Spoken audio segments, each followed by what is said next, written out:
Hola, buenas noches República Dominicana, sean todos bienvenidos a una nueva entrega de Consensuando, que como siempre llega a todos ustedes a través de Cinevisión, canal 19 para toda República Dominicana y por supuesto a través de nuestras plataformas en redes sociales. Nos pueden ver en cualquier parte del mundo. Sábado 5 del mes de febrero. Gracias por estar con nosotros, Francisco Medrano y Tabaré Ramos Concesión. Estaremos con todos ustedes durante la próxima hora informativa. Tabaré, bienvenido.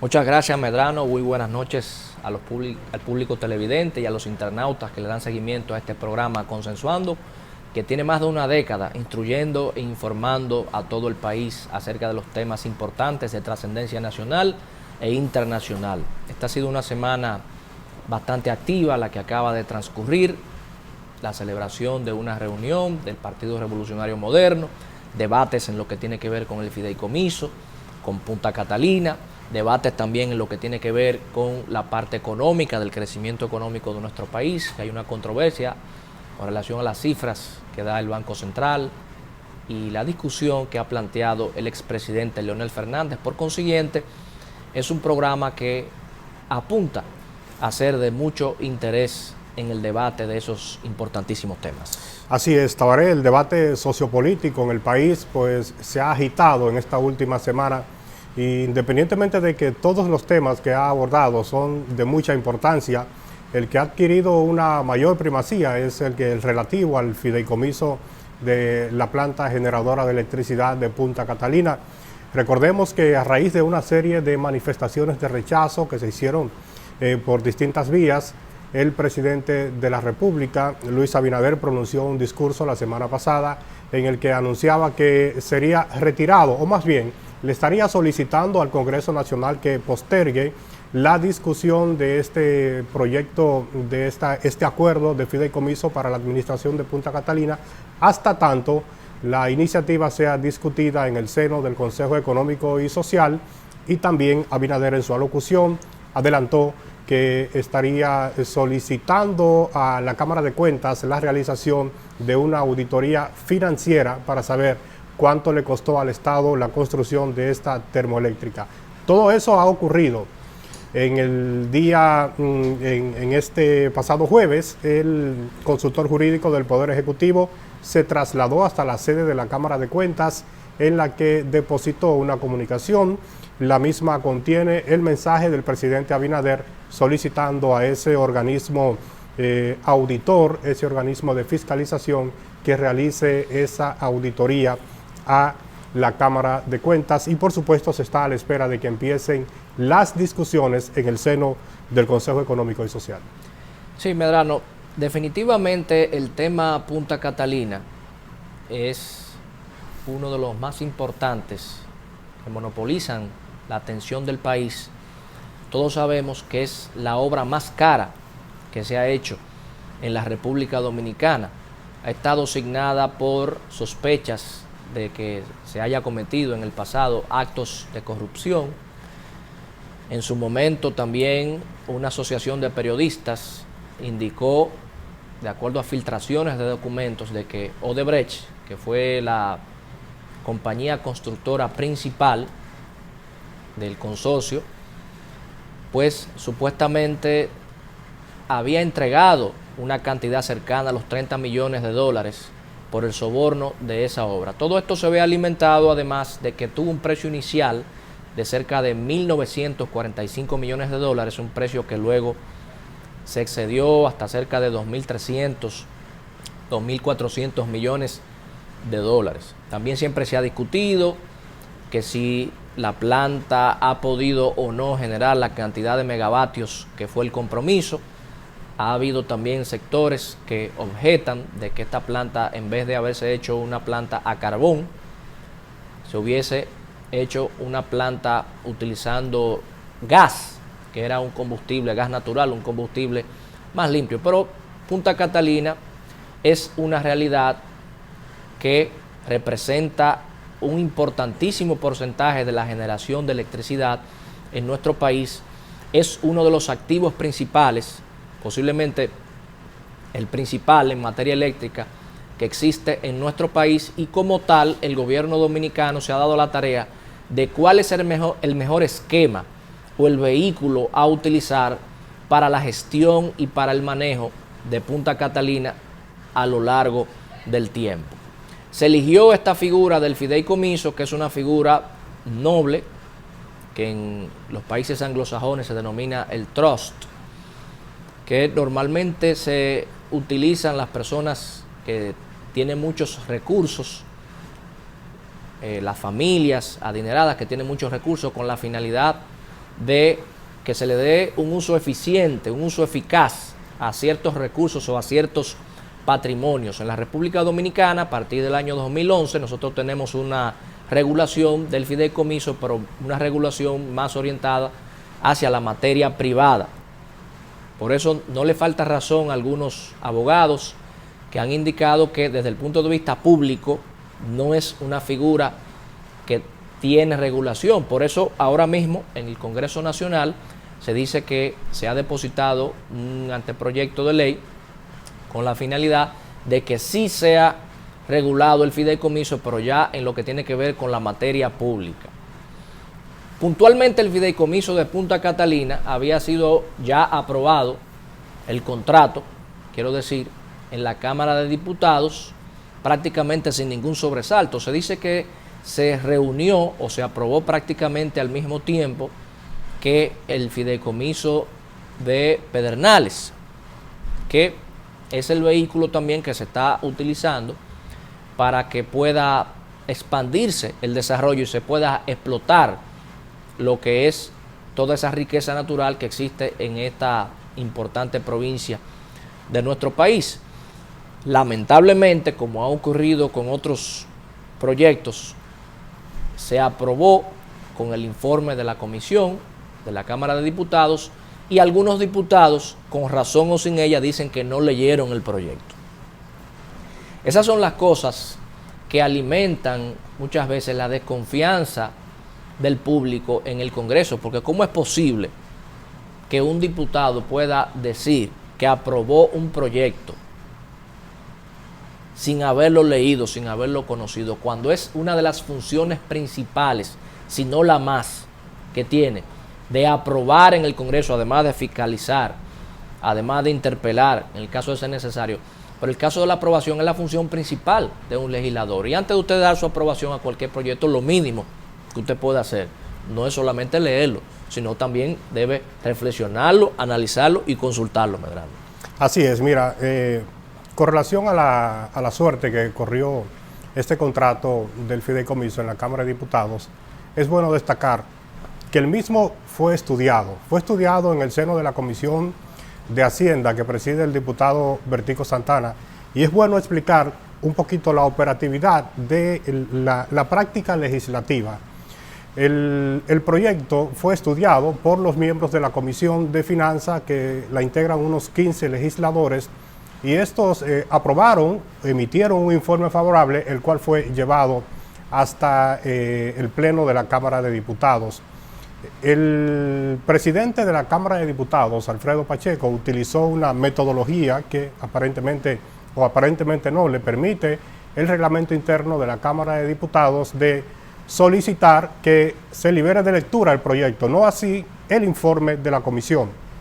Los diputados, muchos de ellos, tienen como práctica que cuando la comisión, que es el área especializada, les rinde un informe favorable, ellos entienden que ese proyecto cumple con todos los requerimientos en términos legales, o sea, es favorable para que pueda ser aprobado, y por eso se le da ese voto de apoyo.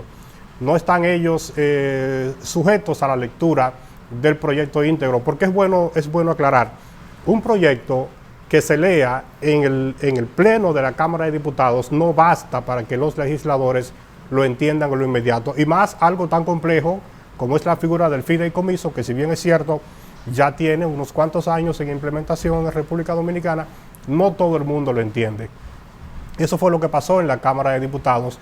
Hubo una mala práctica, no se le puede negar, hubo una mala práctica legislativa al no darle lectura completa al acuerdo, o sea, al proyecto de fideicomiso que depositó el presidente de la República, y también no se observó, o sea, no se le puso atención al llamado que le hizo la Oficina Técnica de Revisión Legislativa, conocida como OFITREL, la que precisamente hace el señalamiento con relación a los miembros de la poderosa Comisión Técnica del proyecto de Fideicomiso Punta Catalina, donde está integrada por representantes del sector privado. Si se trata de un fideicomiso público de bienes que son del Estado, entonces el Estado está prácticamente perdiendo toda la capacidad de poder dentro de ese fideicomiso, más aún cuando el mismo acuerdo de fideicomiso establece que la fiduciaria puede ser variada con o sin razón.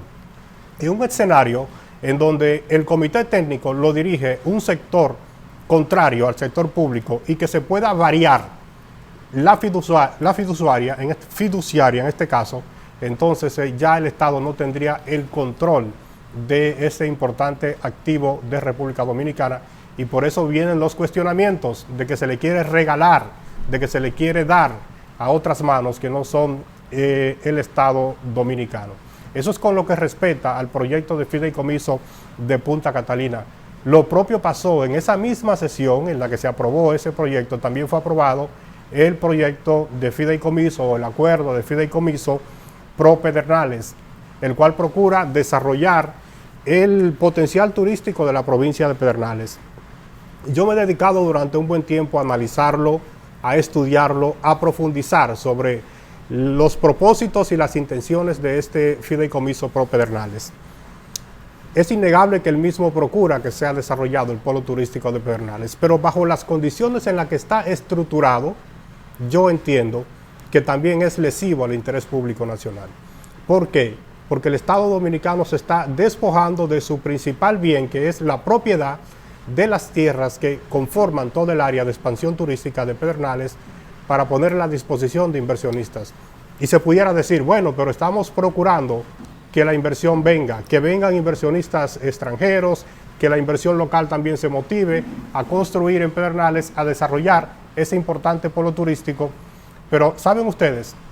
El proyecto de fideicomiso de Pedernales establece un régimen de exenciones del pago de impuestos durante la vida del proyecto, durante la vida del fideicomiso. Estamos hablando de 20 años de ejecución del mismo.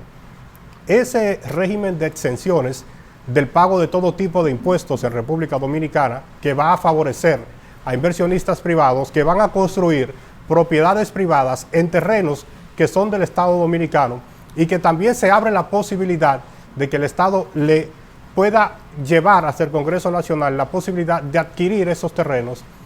Esos inversionistas vulneraron la ley que establece el marco regulatorio para el desarrollo y el fomento del turismo en República Dominicana, que tiene ciertamente unos beneficios de exención, pero los limita a 10 años y los regula. Le da un tiempo para hacer la inversión, un tiempo para el desarrollo, y a partir de 10 años ya usted no puede continuar beneficiándose de esa inversión. Y así se han desarrollado todos los polos turísticos del país: Puerto Plata, La Romana, Samaná y la provincia de Altagracia con sus distintos destinos, Bávaro, Punta Cana y todas las otras áreas. Sin embargo, en Pedernales no. En Pedernales se quiere que sea más allá de los 10 años que establece la Ley de Fomento al Desarrollo Turístico en República Dominicana. Hay que revisarlo bien. Es bueno que el sedazo social, que la transparencia sea quien prime, porque este es un discurso que ha abrazado esta administración de gobierno, y es bueno que la transparencia sea la que prime en este tipo de discusiones. Todavía está pendiente de que sea visto en el Senado de la República, fue aprobado en la Cámara de Diputados, pero todavía este fideicomiso no ha sido aprobado. Un sinnúmero de cosas interesantes que ver, porque también este proyecto de fideicomiso permite que los endeudamientos pongan en garantía las tierras de Pedernales. Y cuando hablo de tierras, yo quiero que ustedes sepan algo de manera particular. Yo hablo de Bahía de las Águilas, yo hablo de Cabo Rojo, yo hablo de Bucanyé, que son las áreas de donde están las playas más hermosas de República Dominicana y probablemente de las playas más bellas de todo el planeta Tierra. Hay que observarlo de verdad. Bueno, definitivamente, Medrano, como buen pedernalense, además de dominicano, si tú eres oriundo de Pedernales, se nota que has tenido la oportunidad de desmenuzar, pues, en qué ha consistido este contrato, este proyecto de fideicomiso para el caso de Pedernales. Es importante poner de relieve que las figuras, desde el punto de vista legal, incluso con nombres que pueden ser a veces poco entendidos, el caso de los fideicomisos es una figura legal que ni siquiera es una figura para abogados, y no todos los abogados conocen de ese concepto y mucho menos del dominio de ese concepto. Pues como tal, mencionaba ahorita que es mucho más utilizada en lo que es el derecho anglosajón. Pero de cualquier manera, sin importar el esquema que se utilice, estamos hablando de dos activos importantísimos para nuestro país. De una parte, Punta Catalina, la obra más cara, y de otro lado tenemos las playas de Pedernales, que no hay dudas que representan las playas más hermosas y vistosas del mundo. Entonces, yo creo que todo este proceso que se ha levantado de escrutinio social en los medios de comunicación, pues ha motivado al presidente de la República, que entendemos que sabiamente ha tomado la decisión, al menos en lo que tiene que ver con el fideicomiso de Punta Catalina, de que eso se lleve al seno del Centro Económico y Social. Eso dará la oportunidad de que ese contrato, que según los elementos que nosotros conocemos, aunque admitimos que no lo hemos estudiado en su totalidad, sin duda tiene muchos elementos positivos, pero como toda obra del hombre, es mejorable, es perfeccionable. Y qué mejor lugar que el Centro Económico y Social, que ahí se empezaron a discutir por iniciativa del presidente 12 grandes puntos, pero sin la restricción de que puedan adicionarse otros temas, como este tema del fideicomiso de Punta Catalina y, por qué no, también el fideicomiso de Pedernales. Ahora, debe evitarse a toda costa de que se empiece a satanizar por anticipado las figuras. En un momento, aquí en los años 90, se hizo lo que fue la capitalización, que de forma un poquito más simplificada se le llamaba privatización, que era un término incorrecto porque en verdad lo que hubo fue una capitalización. Ahora, no importa cómo usted le llame, usted puede llamarle capitalización a ese proceso o a los procesos, puede llamarle privatización, fideicomiso, no importa el esquema que se utilice, cada uno tiene sus bondades, sus ventajas y sus desventajas. De lo que se trata en este caso es que el esquema a utilizar con los bienes que pertenecen a todos sea suficientemente debatido, suficientemente analizado, y luego de un tiempo prudente que se tome una decisión, la cual no va a ser perfecta, pero que sea fruto del consenso mayoritario de nuestro país. Vivimos en una democracia representativa. La unanimidad no existe ni en el cielo. Ahora, decisiones de trascendencia tal deben ser el fruto de las mayores y de las mejores consultas, de las mentes más preparadas, agudas, y al mismo tiempo de las mentes más éticas y pulcras que tenga nuestro país, porque usted puede ser un genio, pero puede ser un genio del mal también. Entonces, en este caso, nuestro país y la República Dominicana, que al igual que todos los países del mundo, ha tenido que padecer esta crisis de la pandemia, no solamente de salud, sino que también ha afectado nuestras economías, y una crisis de inflación que es transversal, es universal. Necesitamos crecer, necesitamos avanzar.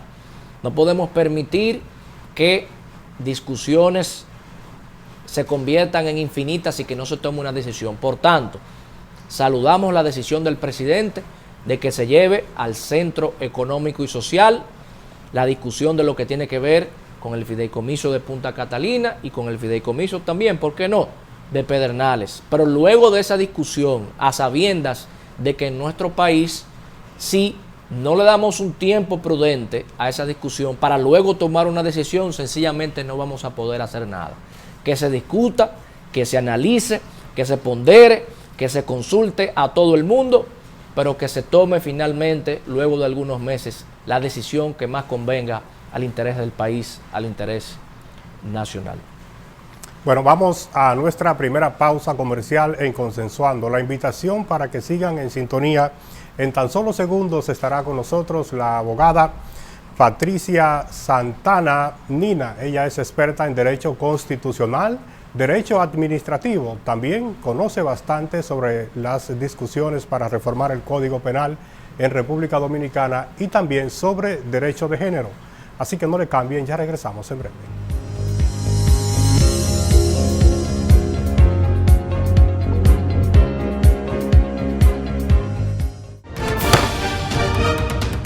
La Cámara de Diputados aprobó con modificaciones el proyecto de ley que regula el patrimonio empresarial del Estado, los fideicomisos públicos y crea el Centro Nacional de Empresas y Fideicomisos Públicos. El presidente del órgano legislativo, Alfredo Pacheco, planteó que la pieza fuera aprobada en primera lectura y que los debates se produzcan cuando sea conocida la segunda lectura.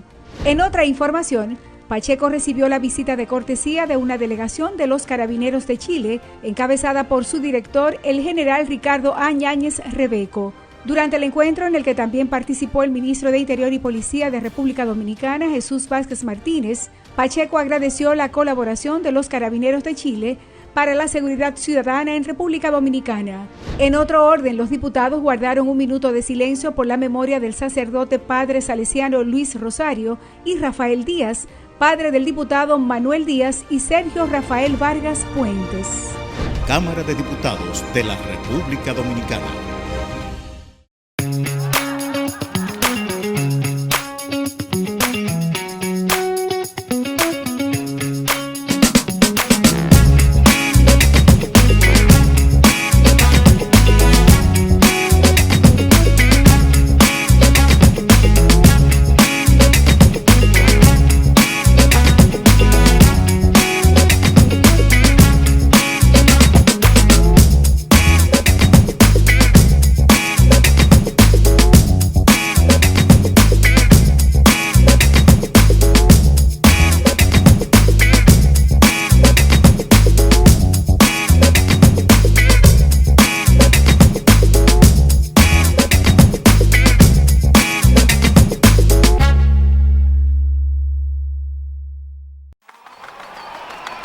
Ahora sí, vamos a hacerle. Llegan los dueños del tarolío.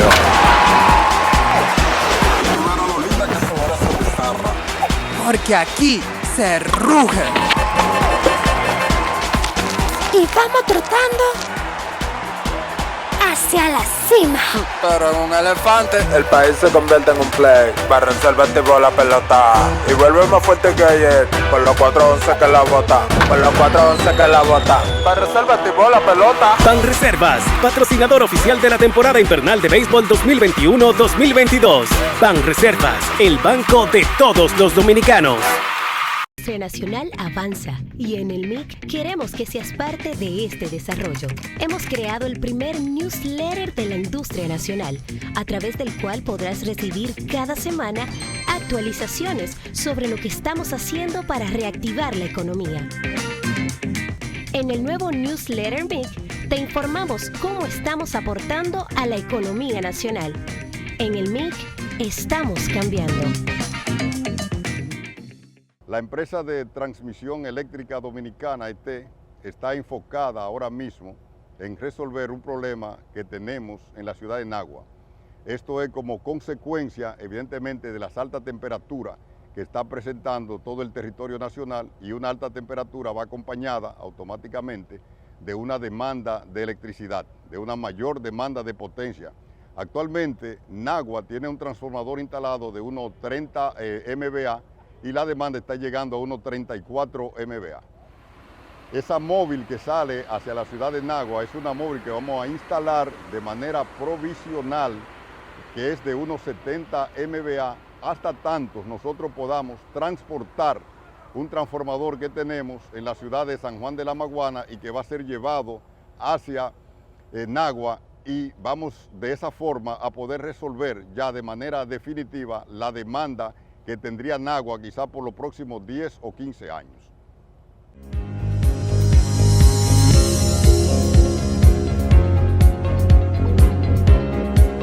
Gracias por continuar con su programa Consensuando, y tal como adelantaba hace unos instantes nuestro compañero Francisco Medrano, vamos a tener a una abogada, una jurista, más bien oriunda de la provincia de Puerto Plata, una persona que tuvo su experiencia en lo que fue la magistratura, duró varios años ejerciendo como juez.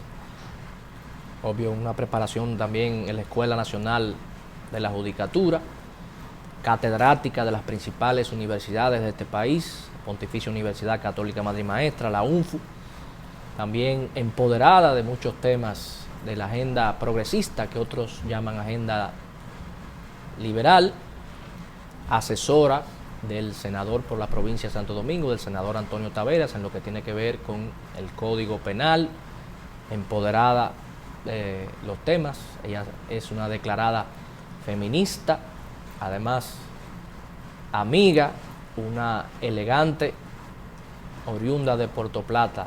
Le damos la bienvenida a la licenciada Patricia Santana, Nina, como le gusta y como debe ser a su madre. ¿Cómo se encuentra, licenciada? Bueno, muy bien, y más después de esta presentación.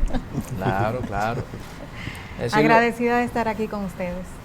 Qué bueno, qué bueno. Qué bueno. Yo entiendo, doctora, que es importante iniciar este importante conversatorio con la suerte que ha corrido en el Congreso Nacional la discusión al proyecto de reforma al Código Penal de República Dominicana, en donde ahora mismo no sabemos qué va a pasar con él durante los próximos tiempos, si se va a acoger el proyecto que se les rechazó el informe, o se va a acoger la propuesta que presentó el diputado Genao. O sea, cuando se reinicie la legislatura el próximo 27 de febrero, las expectativas de que se vuelva a discutir este tema. Sí, bueno, la expectativa, si es de conformidad con lo dispuesto por la Constitución, es que se reintroduzca el proyecto. Y como dices, quedó todo muy confuso porque al final la Cámara de Diputados decidió dejar sobre la mesa el proyecto. Pero hay algo sobre lo cual no se ha hablado mucho, y es que en la legislatura que inició a partir del 16 de agosto del 2021, se introdujeron, me parece que fueron 3 o 4 proyectos, que fueron los que unificó la comisión bilateral con ese informe que se aprobó por el Senado y que se estaba discutiendo en la Cámara de Diputados cuando se produjo el rechazo de lo que todavía no quedó claro si era el informe o el proyecto. Pero al final hay una cuestión relativa a la técnica legislativa que permite liberar de lectura los proyectos, sobre todo cuando se trata de 4 proyectos que fueron unificados en un mismo informe, y razón por la cual todo el mundo estimó que lo que se estaba produciendo era un rechazo del informe y del proyecto. Lo que significaba, de conformidad con la Constitución, que no podría ser reintroducido hasta una próxima legislatura. Y luego de esto, pues como todos saben, días después el legislador Genao somete un nuevo proyecto,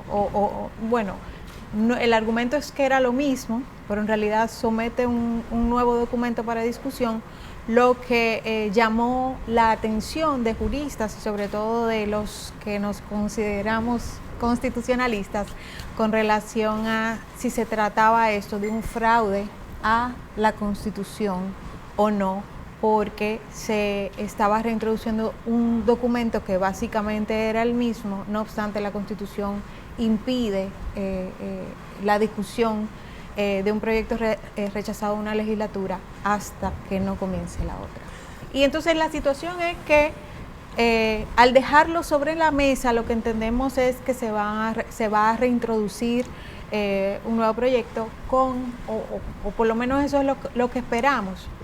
Recuerden que el Código Penal, ya habíamos tenido un Código Penal en el 2014 que fue aprobado y que durante el periodo de vacatio legis fue sometido ante el Tribunal Constitucional por grupos representantes del episcopado, impugnando los textos relativos a las tres causales, a las tres circunstancias eximientes de responsabilidad penal en caso de aborto.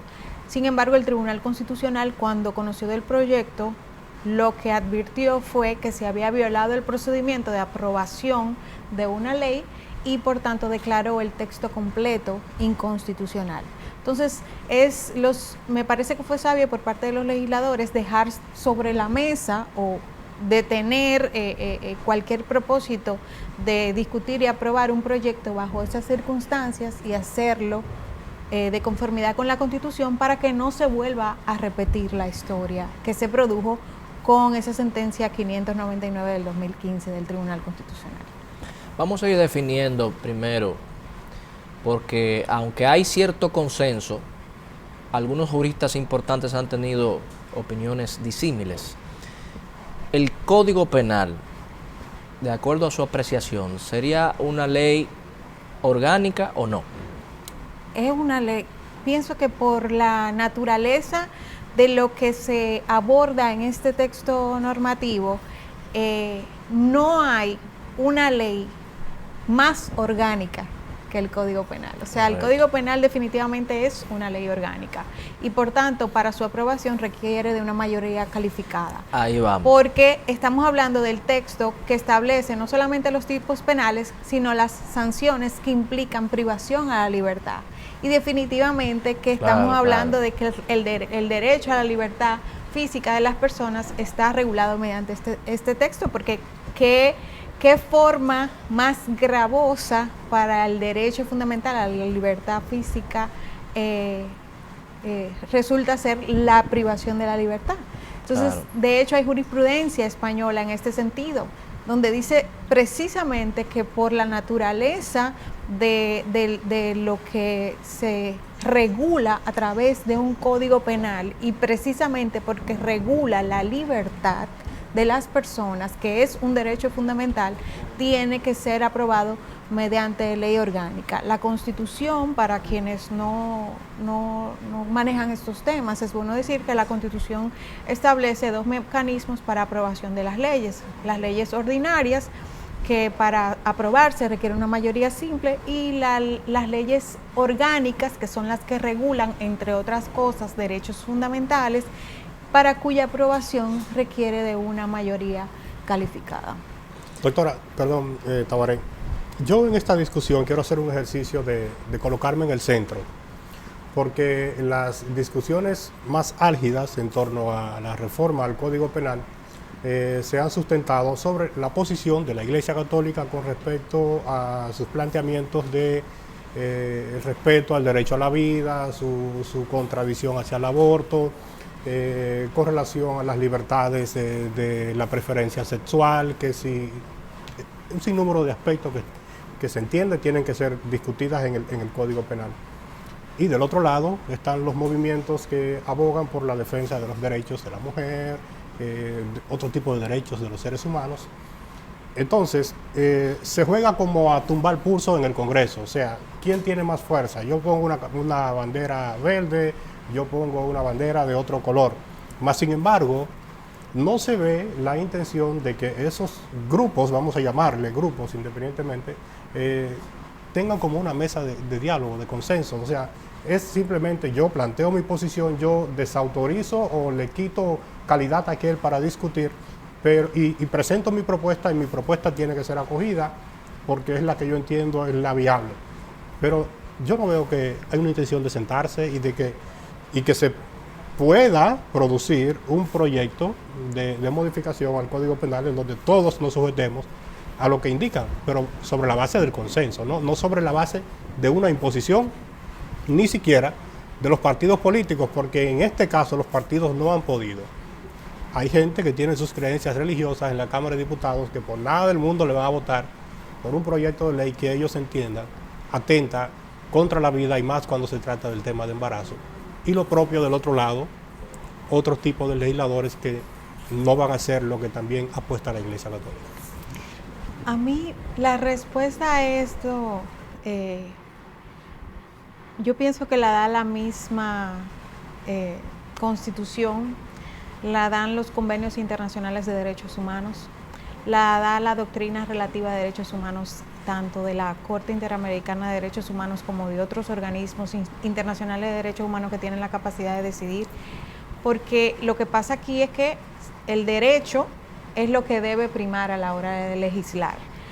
Los legisladores tienen un mandato expreso de la Constitución y cuando hacen su juramento lo juran sobre eso, de garantizar, respetar y proteger derechos fundamentales. Eso es lo que debe primar a la hora de hacer el ejercicio de legislar. Legislamos para todas y para todos en coherencia con los mandatos dispuestos en la Constitución. La Constitución Dominicana le da un mandato al legislador de dictar normas y adoptar todas las medidas necesarias para garantizar la no discriminación. Y de manera especial lo dice el artículo 39.3 para garantizar que no se produzca discriminación sobre todo a los grupos vulnerabilizados. Con esto te estoy dando como te voy dando las pinceladas de a qué se refiere la Constitución en este sentido. El derecho a la vida está consagrado en la Constitución, definitivamente, y dice la Constitución Dominicana que es a partir de la concepción. Pero el derecho a la vida, que ha sido ese texto decidido por la Asamblea Constituyente en coherencia con el texto dispuesto en relación al derecho a la vida por la Convención Americana de Derechos Humanos, este texto ya ha sido interpretado por la propia Corte Interamericana de Derechos Humanos y ha dicho la Corte de manera reiterada que resulta desproporcional pretender superponer los derechos de un no nacido sobre los derechos de una persona que está nacida, que tiene personalidad y que goza de y puede ejercer, porque está viva, todos sus derechos. Y ha dicho la Corte Interamericana que es deber de los estados garantizar a las mujeres y niñas el acceso a la salud sexual y reproductiva, la que por jurisprudencia la Corte ha dicho que también son derechos fundamentales, y que cuando los estados impiden crear mecanismos para acceder a esa salud sexual y reproductiva, poniendo en riesgo la propia vida de mujeres y niñas en caso de embarazo, pues está violando la Convención Americana sobre Derechos Humanos. Eso lo ha resuelto la Corte Interamericana de Derechos Humanos. La Constitución Dominicana le da una protección reforzada a la mujer, y de manera transversal se refiere no solamente al principio de igualdad, sino a la igualdad entre el hombre y la mujer, la no discriminación y la protección especial que debe dar a los niños, niñas y adolescentes en virtud del principio del interés superior del niño, pero de manera expresa con relación a la violencia. El artículo 42 de la Constitución dispone que el Estado Dominicano se va a comprometer a adoptar todas las medidas que sean necesarias para erradicar, prevenir y sancionar toda forma de violencia contra la mujer. Que queda pendiente en ese sentido que se dicte la ley integral para erradicar, prevenir y sancionar la violencia contra la mujer, que todavía el Congreso tiene esa deuda pendiente. Entonces, es un mandato expreso por la Constitución. Los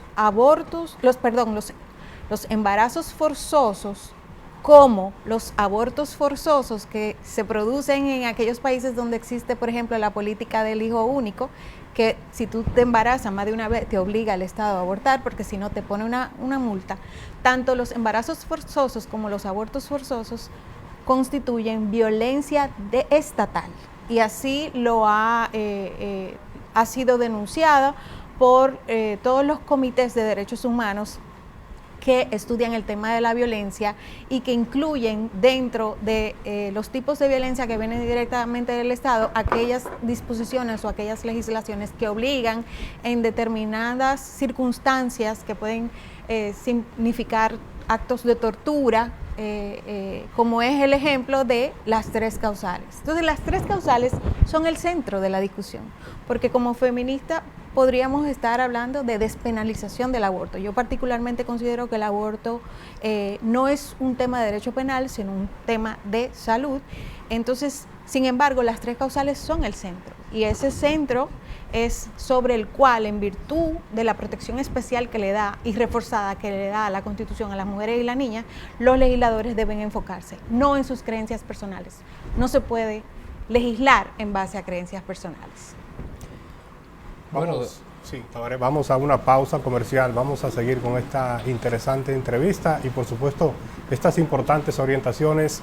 Ya regresamos con más en Consensuando, así que no le cambien.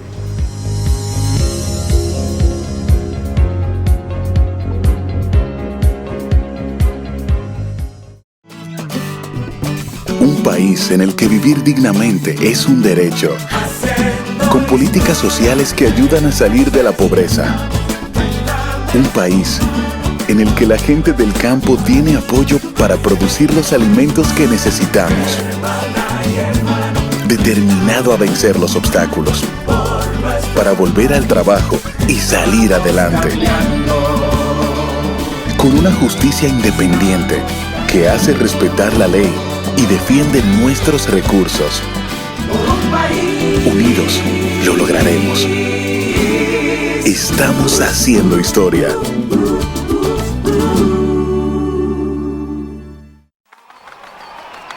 Ahora sí. Vamos a hacerle. Llegan los dueños del tarolío.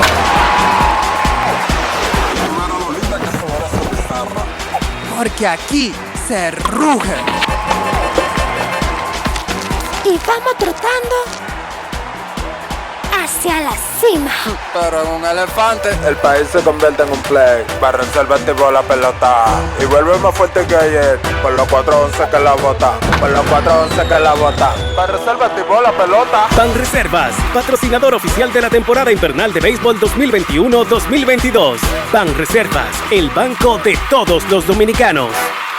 La industria nacional avanza y en el MIC queremos que seas parte de este desarrollo. Hemos creado el primer newsletter de la industria nacional, a través del cual podrás recibir cada semana actualizaciones sobre lo que estamos haciendo para reactivar la economía. En el nuevo newsletter MIC te informamos cómo estamos aportando a la economía nacional. En el MIC estamos cambiando. Libre, para poder pagar la uni desde donde esté. Libre para checar que me pagaron sin gastar mi internet. Y para hacer mis transferencias sin tener que estar buscando Wi-Fi. Para poder ver lo que tengo en mi cuenta sin que se me acabe la recarga. Ay sí, lo fácil que es de usar. Sí, hemos liberado nuestra app Banreservas del consumo de datos para que aproveches todos sus beneficios tengas o no tengas internet, haya o no Wi-Fi y sin consumir tu recarga. Bájala, úsala y resuelve. App Banreservas, tu banco fuera del banco. Banreservas, el banco de todos los dominicanos.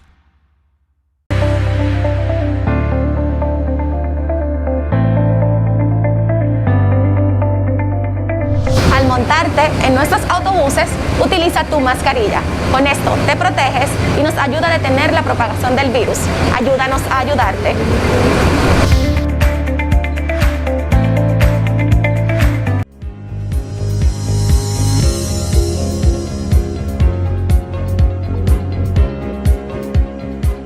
Continuamos con esta súper entrevista con la jurista Patricia Santana Nina. Licenciada, hay sectores que con respecto al caso de las 3 causales indican que la República Dominicana ha asumido un sistema restrictivo desde el punto de vista del aborto al momento de la redacción de anteriormente el artículo 30 posteriormente el artículo 37, donde dice que se protege la vida, o que la vida es inviolable desde el momento de la concepción hasta la muerte, sin atenuaciones. Es decir, en el caso, por ejemplo, del Pacto de Derechos Civiles y Políticos de Costa Rica, que dice en general, como queriendo establecer que es posible la existencia de excepciones. Por tanto, usted no entiende que entonces habría que modificar la Constitución para que puedan entonces ser establecidas las eximentes en una aprobación de un código penal. No, de hecho, la Constitución protege el derecho a la vida de mujeres y niñas, que son quienes se ven directamente afectadas por la posibilidad de poner su vida en riesgo con un embarazo, por mantener un embarazo inviable que puede también poner en riesgo su vida, y por mantener un embarazo producto de una violación. Las mujeres y las niñas son las únicas que pueden verse perjudicadas por eso, y son sujetos de derecho, y son sujetas de derecho a la vida. O sea, el derecho a la vida también es un derecho del cual ellas son titulares, y ellas están vivas no solamente para ejercer ese derecho, sino para ejercer también el derecho a la salud que le garantiza la Constitución, el derecho a la educación, el derecho a la libertad de religión, el derecho a una vida libre de violencia. Es una persona que está viva y puede ejercer estos derechos. Entonces es tan sencillo como hacer una labor de ponderación, que es una herramienta que la misma Constitución nos manda a utilizar para interpretar su contenido. Y a la hora de estas circunstancias que son extremas y que cabe señalar, ninguna mujer ni ninguna niña quiere pasar por ella. Una mujer que la han puesto a elegir entre su propia vida y la vida de su hijo, no quiere verse en esa situación.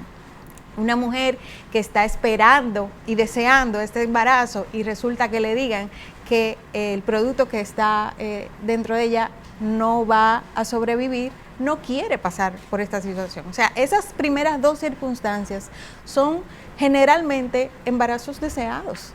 Las mujeres que se ven en esas dos primeras circunstancias pueden ser, o generalmente son, embarazos deseados.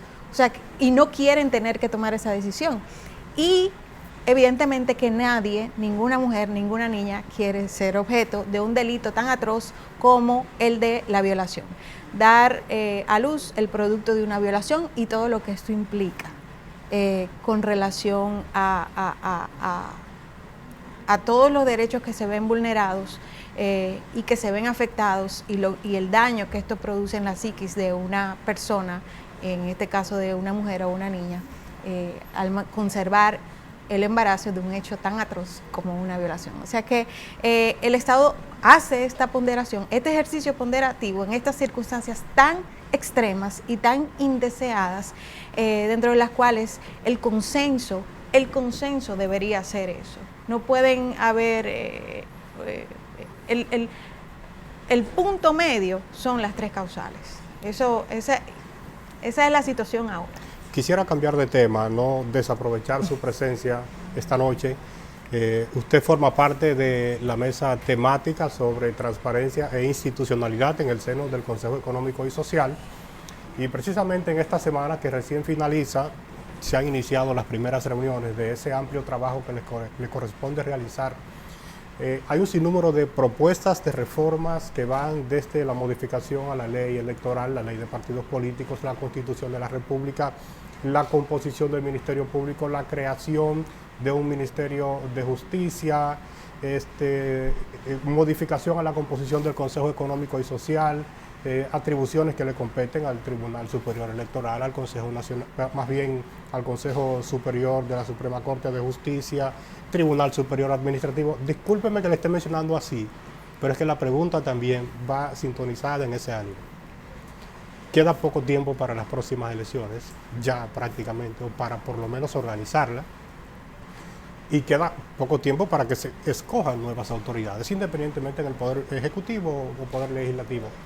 ¿habrá tiempo en el CES para llegar a consensos viables y que se puedan llevar hasta el Congreso Nacional a hacer toda esa ola de reforma e implementar todas esas reformas en el tiempo que se entiende deben ser puestas en ejecución? Bueno, ya hay varias mesas que comenzaron a trabajar tan pronto inició el año, que se instalaron desde la primera semana de enero y ya están trabajando, como la electoral. Y bueno, en el caso de la mesa temática de transparencia e institucionalidad, que es en la que yo participo en representación del sector social de manera específica, en representación de una organización feminista que es el CIPAF, el Centro para la Investigación de la Acción Femenina. En esta mesa pues se están abordando todos esos temas. Se instaló la mesa el miércoles, con la Consultoría Jurídica del Poder Ejecutivo inmediatamente presentó un grupo de proyectos para analizar en una primera fase, dándole prioridad a el proyecto de ley de la jurisdicción contencioso administrativa, que está pendiente de discusión desde hace tiempo. Desde la Constitución del 2010 estamos pendientes de actualizar esa legislación, la ley de compras y contrataciones y la ley de ministerios. Estos son los tres proyectos a los que la mesa quiere darle prioridad. Y evidentemente que es una labor ambiciosa, son varios los proyectos que se sometieron en esta primera fase para trabajar. Lograr el consenso en una mesa en la que hay 38 participantes de diferentes partidos y de diferentes intereses dispuestos va a ser un trabajo, ¿verdad?, que va a requerir probablemente mucho más tiempo que ese. Pero sobre todo, y a mí la parte que más me preocupa es los compromisos que se deben asumir a partir de ahí. Porque independientemente de las discusiones que hayan con relación a estos proyectos, el CES ni ninguna de esas mesas tiene la capacidad de decidir, y lo que salga de ahí no tiene efectos vinculantes. Por lo que resulta imperante que hayan compromisos que se asuman desde los partidos políticos para que a través de esos compromisos que asuman los partidos políticos se ejerzan los liderazgos necesarios para que lo que se consense ahí pueda ser aprobado posteriormente en los órganos correspondientes, como es, o mejor dicho, en el Congreso Nacional. El Poder Ejecutivo, el miércoles en la instalación de la mesa, se comprometió a respetar lo que se consense a raíz de las discusiones, y lo hizo de manera pública ahí. Falta que los partidos políticos también se comprometan y parecería que esa va a ser la parte más difícil. Entonces esperamos que, porque si no se logra ese compromiso, el trabajo, esta labor de concertación social no va a ser efectiva. O sea que es importante que los partidos asuman o digan desde ahora si van a asumir ese compromiso. Bueno, ahora yo creo que tendremos que invitar a la doctora en otra ocasión para seguir conversando con ella. Se fue rápido el tiempo. Demasiado rápido. Sí. Muchos temas pendientes, por supuesto. Pero el tiempo ha sido el factor determinante de este programa esta noche. Nosotros agradecemos a todos ustedes la presencia durante esta hora completa, la invitación para que el próximo sábado también sigan con nosotros, porque vamos a tener un programa igual de interesante como este. Así que, Tabaré, buenas noches y será hasta la próxima. Las gracias para la doctora Santana Nina, ¿verdad?, por darnos la oportunidad y compartir sus vastos conocimientos en la materia, y tal como dices, el compromiso de que podamos tenerla con nosotros a la mayor brevedad. Y a todos ustedes los juntamos el próximo sábado a las 10 de la noche aquí en Cinevisión.